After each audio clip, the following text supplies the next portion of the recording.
Hi, and welcome again, folks, to my Shell Busey OmBuseyMan blog. And you know what the blog's all about? Repairing, replacing, helping you get the job done right. Making it just that easy. That is for sure. That's what I'm all about, getting it done and getting it done the right way. You know, I get a lot of questions about showers and bathtubs and, shower doors and some of these fiberglass, some are even acrylic bathtubs rather than the metal tubs. There's all kinds of questions. Bathtubs, bathtubs, bathtubs. But they're all different when it comes to being installed. And I mean being installed correctly, okay? And, it's quite interesting to say the least when you look at a bathtub mounted into a bathroom system. It could be a wall system that's very simply three walls, and as you know what three walls are all about, you've got the shower head, and you've got the faucets, or you got the lever, and sometimes you even have jacuzzi tubs, and some homes have went to the new ceramic tiles that are absolutely ginormous, big, 1 foot long, sometimes 2 feet in length.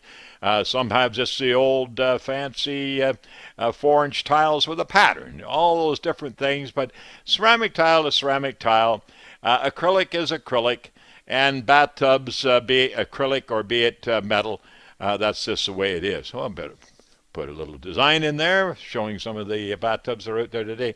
But the questions that I get asked are, Shell, how do I get rid of all the algae that's formed along the edge of the tub?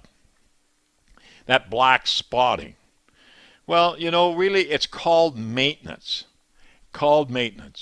And so many people today, after having a shower or a bath, they just turn the bathroom fan on, maybe turn it on when they go in to have a shower or a bath, and they shut it off on their way out.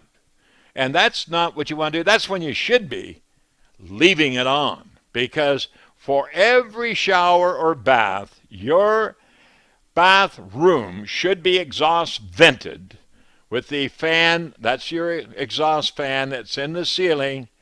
And you know the way they are. There's a switch. Sometimes they even have a light in them. So when you turn them on, the fan comes on, the light comes on. Those are absolutely no good at all. Don't even buy them. I don't think you can buy them anymore anyway. But if you happen to have one, then I would suggest you consider having them changed. And but you want to have the bath fan turned on at least for an hour after every bath or shower. And I mean an hour. If there's 2 baths or 2 showers, 2 hours. And if there's 3, and so on. Some people, and I love to hear them say, I just leave it on until I get home from work. Okay, so you're away all day and you left it on. The amount of air that it's going to move out of that home that's going to cause any grief as far as cost of heating your home is so small you're not even going to notice it. But you're going to notice that you're not going to have moisture building up in the home, or that black algae that forms around the bathtub, around the corner, that you're all the time having to clean. And sometimes it gets pretty yucky. And the reason why it does, because soap film will turn into a yucky mess. So after every shower, first rule, besides turning the exhaust fan on to leave it on, the second rule is always towel down the shower enclosure or bathtub enclosure after every shower or bath. And I mean, folks, the entire shower. Okay, the bathtub and the tiles or the formica or the acrylic, whatever happens to be there. Towel it down. You've already dried yourself off. Take that soiled towel and dry it down. Why? Because that's what's going to leave the grime and the growth of algae or the mildew. So please don't do that and find that it's going to be a real problem. Okay? So what you do now is dry it off using your towel or your soiled towel. Okay? Once you've done that, then the exhaust fan will take care of the rest. But now what do you do if you've got shower doors in here? And you got shower doors, and the same thing on your shower doors. You got the film, the shower door track on the bottom, on the top of the bathtub. Maybe it's come loose and it's really yucky around that, or certainly around the bathtub, the caulking is really a mess. Well, I happen to have a video as well, right after this explanation, that you'll be able to watch when I'm finished my discussion here with you, that will explain all that to you, how to go about it, how to re-caulk around the bathtub, how to get that whole problem taken care of, that how do you get it to stick, how do you get it to stay, how do you get it to take the bounce, if it's an acrylic tub, of a body in the tub, and the weight of the water, etc. So all that's going to be taken care of right after this video. So therefore, don't leave when I say bye-bye and continue to watch the video, okay? But there you have it. You've got all kinds of things, even the cleaning of the doors and the cleaning of the algae and the shower, the exhausting. All of that is going to be taken care of. But you know, it's an example of how that maintenance, how that housekeeping, and how you teach the kids. And I'll tell you right now, the kids are one of the worst, and they don't seem to want to towel down after every shower or bath. But you just have to insist on it. Once they get to the point of knowing what it will do, then they'll certainly help mom and dad out, I'm sure.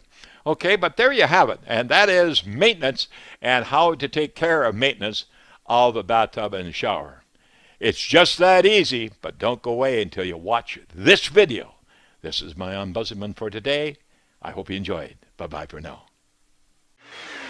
Folks, it's been a real tough day around home check today, but it hasn't been that tough that I'm going to shower with my clothes on. But I do want to show you a few tips around the bathtub area.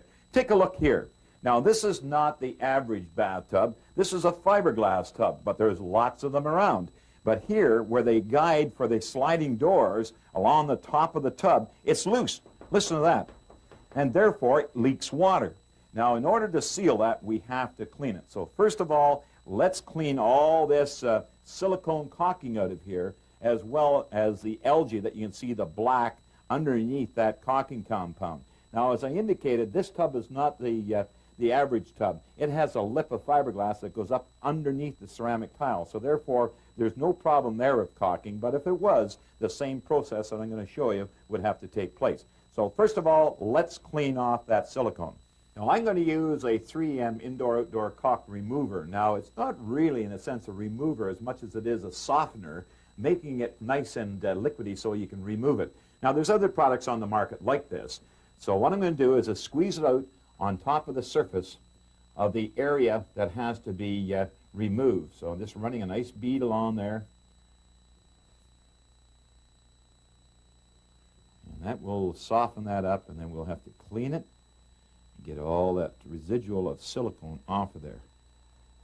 Now that I'm going to get right down into the silicone remover, I put on rubber gloves just to protect my hands. Now, I have an X-Acto knife here. In the event, if there's any real heavy areas of silicone, you can actually cut it away first. But there wasn't anything of any great quantity here, so rather than cutting it away, I'm going to use what's called a stripping pad. Now, stripping pads are available in your paint and decorating department at your building supply store. And that's going to be the abrasive material that's required to rub that out of there.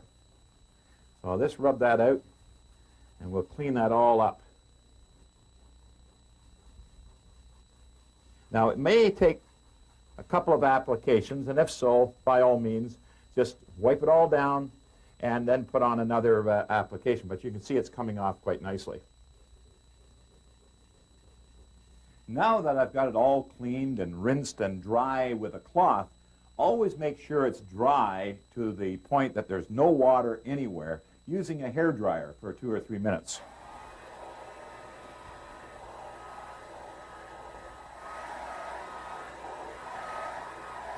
There. That's nice and dry now, all ready for the caulking. But first, before we do that, let me show you a couple of other tools here I've got, even though I'm not going to use them. Now, this one here is called a grout saw. The grout saw's got a very rough edge on it, And that rough edge is used in the event if you want to cut the grout out by putting it on the grout line and rocking back and forth and cutting it out. Even if you wanted to regrout, you could go up and down and cross your seams, cutting the grout away so you can regrout. Now, removing the silicone caulking along the bathtub, or sometimes you run into grout silicone and you want to cut it out by using a draw saw. And this is a draw saw here, and they're both available at local building supply stores, and they work very, very well. Now, before we do any caulking, I want to clean up my tools and fill the bathtub right up to the overflow. Why? Because we want to have at least 30 gallons of water in this tub. 30 gallons of water times 10, that's 10 pounds per gallon, 300 pounds compressing this tub down. Therefore, we're going to caulk it when it's preloaded. That way, when we let the water out in the morning, then it's going to come back into position, and it'll never go beyond that point. That way, you're not going to be working on that caulking all the time and tearing it and coming back to a problem with a leak again. So let's clean up here. I'll fill the tub, and then I'll have another tip for you. Now that the tub is full of water, with about 300 pounds of water pushing down, the tub is actually pulled away from the door track guide here at the bottom. That's where we want to put the bead of caulking, right along the back edge here on the top of the tub. Now, you'll notice I put some masking tape along here. Now, the masking tape is to really protect the surface of the tub. When I put the caulking in place, I'm not going to get it spread out onto the surface. That way, when we have all the caulking in the place where it's supposed to be, then we can pull the masking tape off, giving us a nice clean edge. Now, I'm going to use the Mono Ultra. Now, this is a bath and kitchen caulking, and it's waterproof and it's mildew proof. That's what we want to use. Nice and easy to use as well, and I'm going to use white. Along with it, I'm going to use a new tool in the industry called the Caulk-Right. Now, this little item here will allow us to run a nice bead of caulking and not have it all over the tub. And this little rubber edge here will go along scribing it and giving us a nice round bead. So let's put the caulking into place.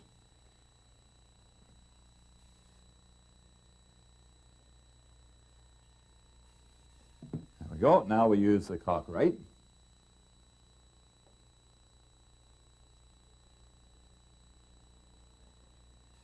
Now you can see the Caulk-Right is scribed off the excess that's no longer required. That way we can just do away with that.